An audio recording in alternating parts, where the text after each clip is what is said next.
I was born depressed and I end up in one big mess and trip around it, trip around it. I was born. All right, we'll pop our key, get her in the old ignition there.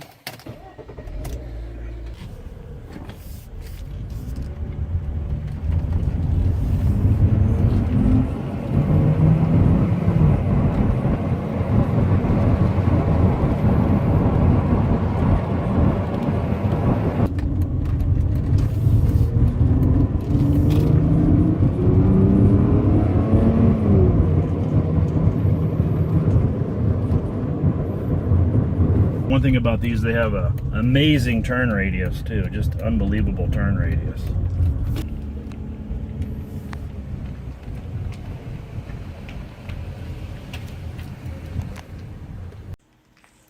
All right, honey, so we're gonna do a little walk around on our 97 C280. This was our first Mercedes.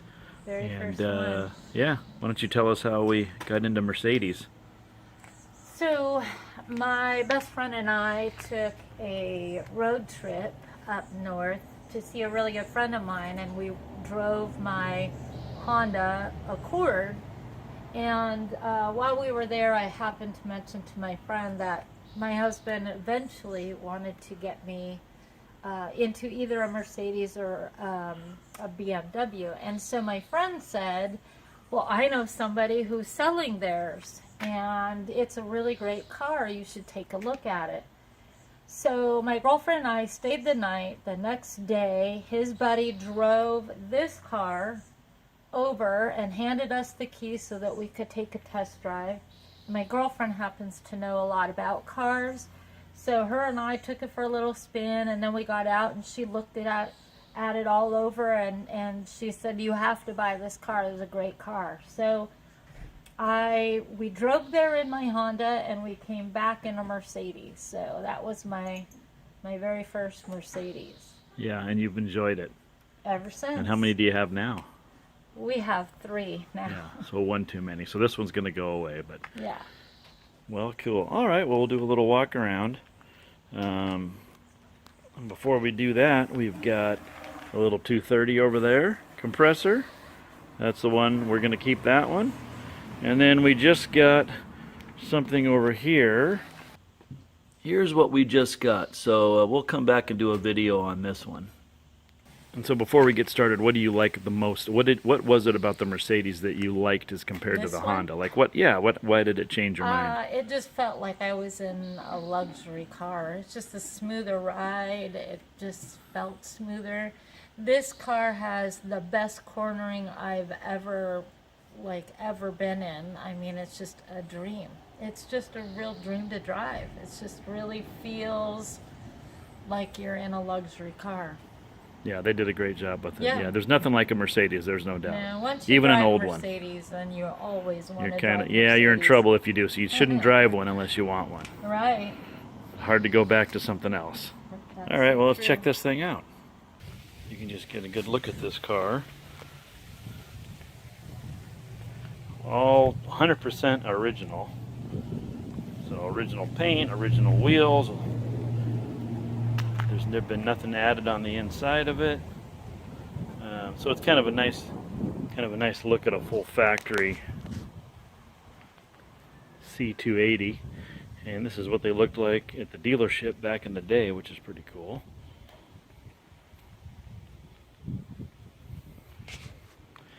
And of course they got the nice handles. Really good weather stripping on there. So of course when you shut one of these doors, it's not tinny at all, which is very, very cool. And tinted mirrors, and that's factory. So as you see it. Sunroof, single wiper.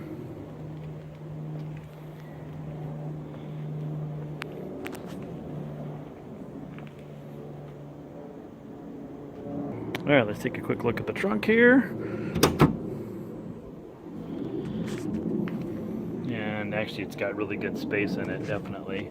There's your 10-disc CD changer right there. Got extra storage under here. This is where the battery location is. So you got a full-size spare, which is absolutely awesome. And there's your battery. Big battery. Thing lasts for a long time too. Only had to replace this one time. And it's got an electric antenna, which you can see. Real roomy. You got power windows back here. Armrest pops out. This is actually a factory first aid kit, if you can believe that, which I think is amazing. But yeah, and that's actually the original first aid kit, so I've never looked at it. These seats, headrests, will pop up, and it's cool. It's got a little electric button on the inside that you can release those. Glove box, all the factory stuff in here. Mercedes to this day have these same kind of books, and this is the original owner's manual, service guide, and all that kind of stuff. So really, really cool. Just the first class that Mercedes is. And then something else that's really cool are these factory jack holes right here, and that makes it really nice because you're not having to go underneath the car, and there's actually a support right underneath there. So the jack will go in there, and then there'll be a support underneath it. And that just works awesome. And there's one for each wheel, so there's normally little caps in there like this one. So you can see here that there's no key. It's just got your remote marker for your keyless entry, and there's no key except for on the passenger side.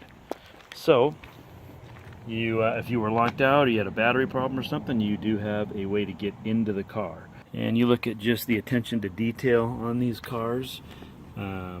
It is equipped with a driver's side and passenger side airbag. So for 1997, that was actually a big deal. And the ABS was a big deal at the time, and that cars were starting to come out with it. But just these door jambs, just all the attention to detail, and even look how clean it is for a 23 years old, and how everything just stays in such great shape. It's really, really, these are just quality vehicles. Even looking at like the steering wheel, the car has 216,000 miles on it, and the steering wheel is just in great shape. My truck, which has got about the same, the damn thing's falling apart, and you know, so it's pretty, you know, it's really some quality stuff. And we'll go ahead and we'll pop the hood, go through the motor here a little bit. There's your release there. Let's go check that out. And the little release is kind of hidden, just a little deal right there. That's your hidden little thing, and that'll pop up the old hood. So this engine, it's an M104 is the Mercedes-Benz classification. It's a straight 6, non-turbo. It's 190 horsepower. This is a front-wheel drive car, so you know, good for snow. And it's you know, if it's icy or what have you, it works really well. All right, so we got wiper fluid here. We got brake fluid right there. And we've got the air box. It's going to be in here. This is your radiator fluid right there. Obviously engine oil check, pretty obvious. It's been a great performer. It's a good strong running engine. And it gets with the program for sure. And one thing this car has that our 230 and newer doesn't have is the single wiper, which was kind of a staple for years and years. You can see that little light right there, and that is a brake pad wear light right there. So if that comes on, it's telling you that your brakes have 30% life left. So that's pretty cool. And the car's also got ABS, and you've got your parking brake light over there, and your battery voltage indicator if something comes on. You've got wiper fluid, radiator fluid, and engine oil. Those are levels, is what that is. So if those levels are down, those 3 lights will pop up.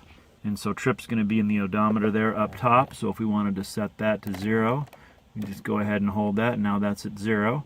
And the plus and minus actually is going to be for the clock, which is over here.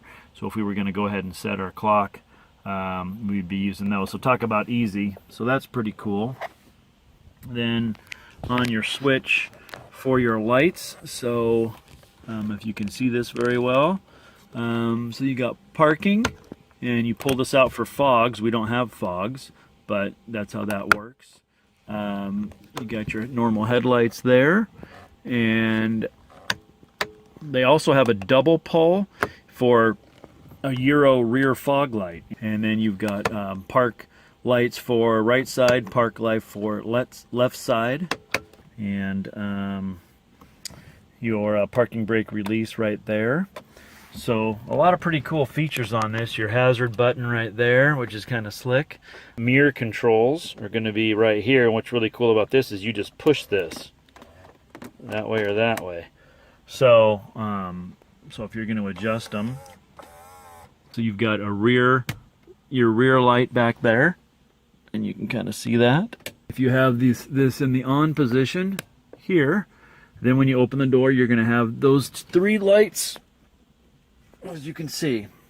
And another thing on the radio, if you ever disconnect the battery, the radio goes into a security mode, so there's a code for it, and you can go in, and you have to go in and reset it. That way, if people were to steal the radio out of here back in the day, not that anybody would want it nowadays, of course, but back in the day, it would make it in op, permanently in op. Now, something really unique to Mercedes is this blanket that's underneath the car. And you can see that it's got a full blanket. So pretty amazing, and this is one of the reasons these cars are so quiet, is they got this complete blanket under here. This is one of the things that you can actually see. Just look under a regular car, and you'll definitely see the difference. Huge. They have a locking fuel door. So basically, there's a little pin right here that will come out, and it will hold the door in place. You can see right here. It would slide through there, and you can't open that up. So when you lock the car, a pin goes through there and holds it in place so people can't steal your gas. Okay, well, I guess that's about it. Well, maybe we'll go up and we'll see what Madison has to say. Just some final words, and then we'll see y'all later. Go drive a Mercedes, for God's sakes, would you? Jeez. Any last words? Oh, I love that car. Such a great car. Such a great car. It was definitely like going from a Volkswagen to a Cadillac. Yeah. So a little beat the old Honda Accord. Oh, by far, yeah. Okay. We're gonna leave now. Are you getting your steps in? I'm trying. 30,000? Yep. Trying. 13 miles? Yep. 13.34. Oh, fantastic. See y'all later. Bye. I was born depressed and I end up in one big mess and trip around it. I was born